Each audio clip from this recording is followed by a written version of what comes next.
Alright guys, Alex here from the channel, welcome back. Just standing under the separator tower. We're going to have to go up and change the screen on that. We've got it tipping on the floor at the moment rather than into the trailer because we've got a couple of orders for the Digestate bags, so that's what we're saving that part for. But I'll just show you where the liquor comes to and try and explain why the screen needs changing. So going up to the tower, we've got 3 pipes there. Don't know whether you can see that very well. One pipe takes the liquor up from our secondary digester, and then there are 2 pipes that come down and they go into this green box here, which then goes into that netch pump. That can either send the liquor back into the tank or up the top of the field to our lagoon. And what's happening at the moment, we've got it's quite full. We've got 2 pipes. This is the overflow pipe and this is the separated liquor pipe. And eventually what you start to find is that the screen blocks up with all the fine material and more liquor starts to come down the overflow pipe non-separated, and less comes down the separated liquor pipe. So we're going to have to get the screen out and try and change it over. Otherwise you just get a big crust on the lagoon and all sorts of problems like that. So it's just one of those jobs we've got to do every month. We've got 2 screens and we rotate them and clean one and have one in at the moment. So yeah, there's a fair amount coming out here. That's our overflow pipe, and it looks like most of the liquor is now coming out of there and not getting separated. So that's just something we're going to do this morning. So that's the new separator screen ready to go in. I think Kay's going to give it a final brush down just to get any last little bits out. And you just get small bits like this, just slowly blocking it up, you know, and it just sort of furs up, and all those little grills won't let any liquor pass through. Okay, so we've actually just changed this over. We scraped out the inside of this.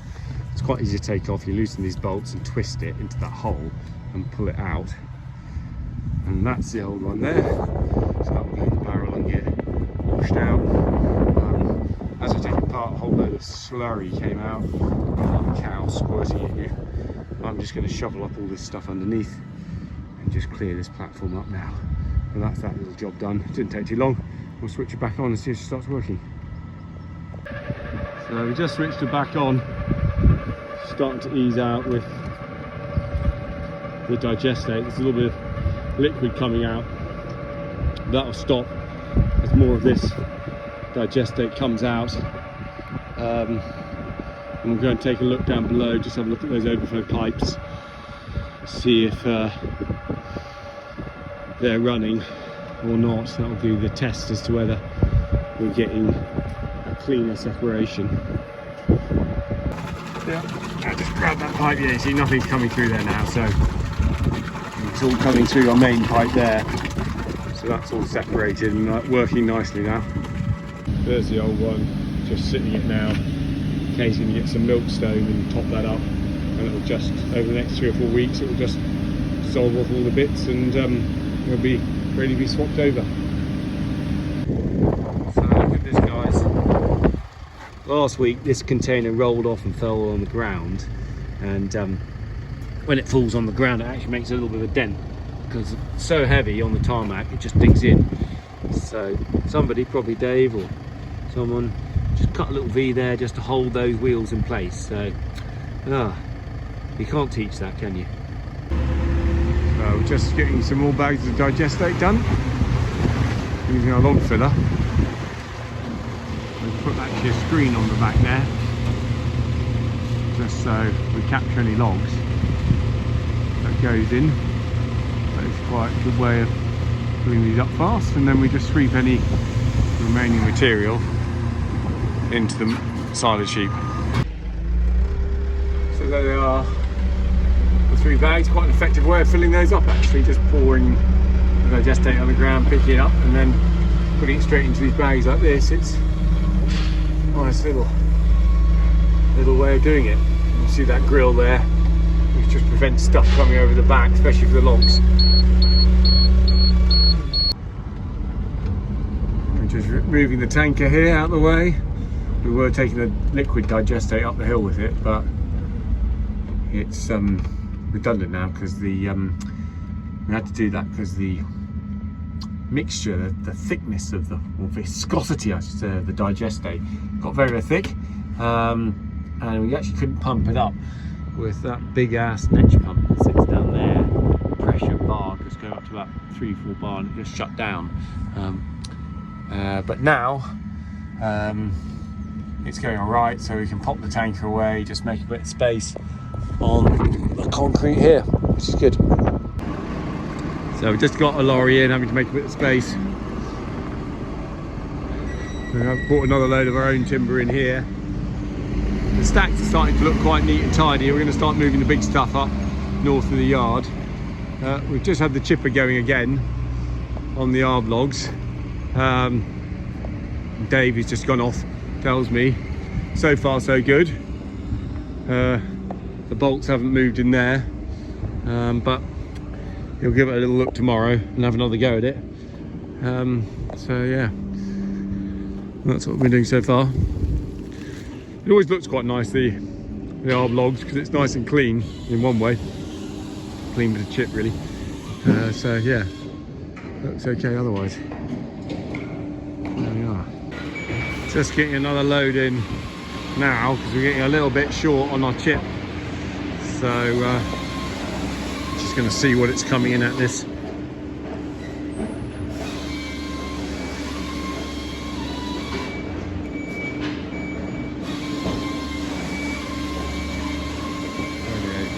Not too bad.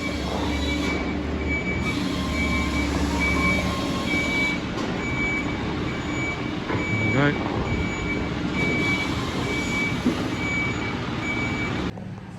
Okay guys, we're pretty much out of wood chip this side. We've still got that there. We had 4 loads, 4 wagons go out yesterday, so about 90 tons go out, something like that. So we're going to try and get the chipper working. We did a little bit yesterday, it worked all right, but we're just at the moment back on bagging logs because the orders are coming in with this cold weather. So let's see how they're getting on. Okay, so we're just up, we've got a few sort of spinnies that we planted 30 or 40 years ago around the place, mainly ash, and we're just working through them, just taking out a few. There's another one behind me over here, and we'll just thin out all the ash that's got the dye bag as we proceed over to the wood, because we've got more thinning to do through there. So I'll just show you what we're up to on that front. So we're just stacking up the brash there, and we'll come up with our chipper and get that done. This is one of the spinnies, still looks good, but the dead ash has now come out, so we're going to have a look at the next one. So just in this little copse, you can see these are coming down. They're really nice for the firewood processor. Straight as a gun barrel. There's a fair amount actually which is dead. There's a nice oak there which is straight, which is on the left. Next one next door to it, there's a fair amount of dead wood in the canopy there. So that next one there will come down to V. It's just that kind of thing that needs to happen, which is good. Actually, sorry, we'll take that one there. Got the chipper back going.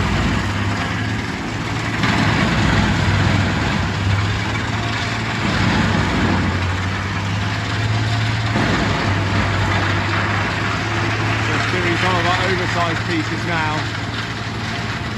We'll have a look at the end of the day and see if the bolts have moved at all.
doing a bit of chipping now for the last few hours. I'm just taking this off just to make sure the helio coil's fixed in place, and they have, because the red lines are still in. So we're just checking the other side now as well, but it looks like it's all right. So these are all the stumps that the machine can't process, and Dave is just screwing them through so we can get this little space cleared for the last of these lumpy bits all cleared up, which will be good.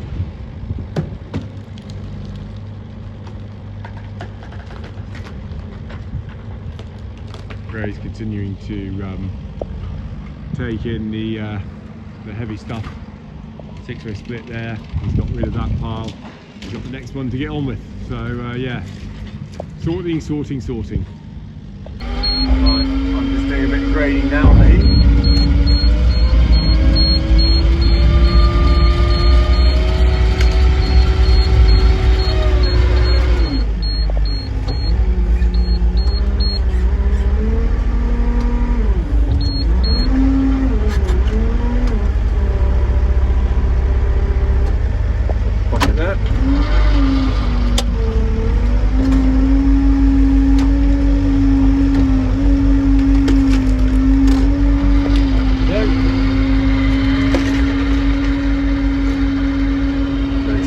Almost all done. I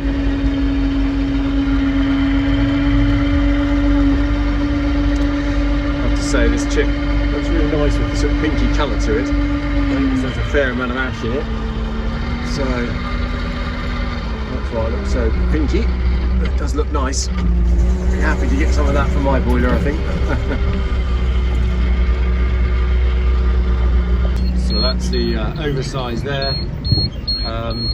It does produce oversize when the logs hit in line with the grain, basically. If it hits at right angles to the blades, you get a really nice chip, but otherwise it just turns into sort of straggly bits if it hits with the grain when the knives are there. So anyway, we'll put some of this in now.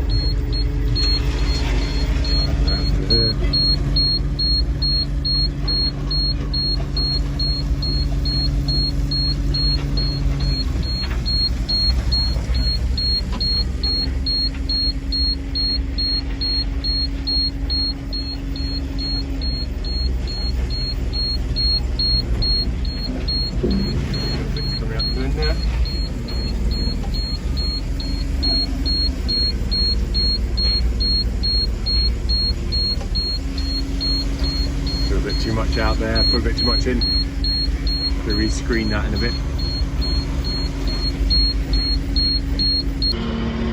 There we are. Some of this chip is going in here now.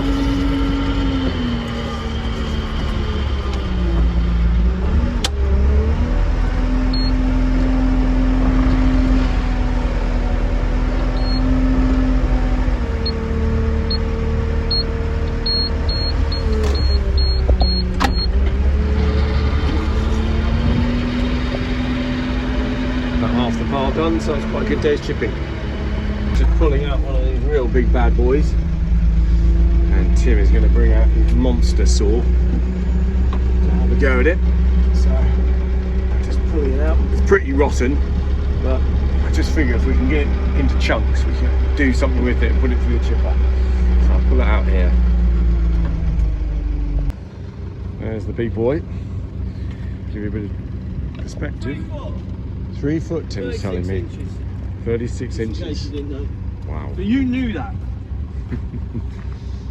121 cc's. Real beast. Proper beast. It does have.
is just where I've been storing all my lumpy bits of wood. This pile, there's a few lumpy bits in as well at the bottom. Most of that is willow, there's some poplar as well. So I'm just taking this next lump in, and we'll have a good session on doing all these lumpy bits with Tim's big saw. So that's all our bits and ends all split up, sawed up, ready for the chipper. So that'll make a nice, really nice chip, and no branches, all log in that, so it'll be very nice. So we tidied up the rest of those bits. Still a few bits left to do. And here's the chipping. It's quite a small chip, and the reason for that is the wood was quite punky, so it would have just sort of crumbled up when it goes through the chipper. But it's nice and dry, and it will all burn nicely. We'll put that through the screener, just tidy it up, smarten it up. There's a few long bits in it right down there, but otherwise, yeah, nice to have the chipper working and not breaking for once. So Ray's moved all the oversized logs out here, and we've just got the thin stuff that our japper can process, and all the top ones are sitting up there in a row there. So we'll just go and take a look at those, see what they look like. So these are all the 6-way sort of bigger logs, all stacked up ready to go, but we're going to keep them on this hill. It's a really nice site because you get the wind coming across here, and it'll just blow through that and dry them down naturally. We've got the oak just behind, just poking out there, so we've got plenty to get on with in the yard. Yeah, that looks really nice and smart, that job. Okay, so just in here, and we're just doing a little test, see if we can see any stone down beneath for limestone, and we're going to have a look at the hole and just see how deep stone is down here, because I know on the other side of here is a quarry, and we can see the limestone poking out there, but I just want to see how deep it is in this field bit. So there's a hole so far. We've just hit rock. We're probably about 2 meters down, and we're starting to hit the base rock. So yeah, that's a good little test hole there where we are. So there we are, guys. We dug a quite deep pit there. It must be 4 meters down or something. This is the stone that's coming out. It's good and hard. It was so hard we couldn't get through it, so we've had to put the breaker on to bust through this. But that is the evidence of where we are. So if we ever wanted to dig a lagoon here, we could use the stone and get crusher in, and that would make lovely crush, because it's really super hard stuff. So that's great to see coming out. So we're just digging out the last little pieces, see how deep this goes really. It's got the narrow bucket on there.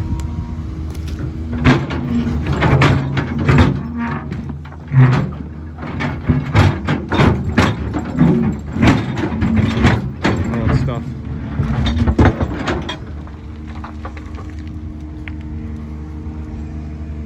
There she goes.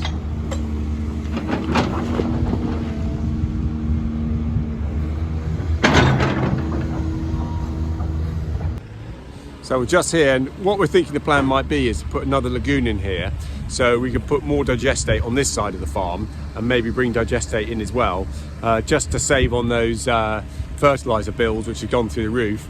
And the crops, we'd be spreading it now with an umbilical cord all around here on these crops, and we just think it's rocket fuel for it. So that's the plan. We'll do a little test, see if there's anything worthwhile getting out. As you can see, that's the stuff that I had before. From last year we did a trial hole, and it just sat there. So we reckon there's some stone down here, but it's just sort of calculating the cost of getting it out. So we just got the team putting the digestate on the garden, all the flower beds and everything. Ray's got some more up for the plant there, and it's good weed suppressant, so this is what we sell out in the 1-ton bags, but this is more of a bulk order happening at the moment. But it's always a thing. Many hands make light work. All this lovely digestate coming out. There we are. Very good for the garden. I'm going to have to take a video of that final work when it's done. He doesn't just chop wood. There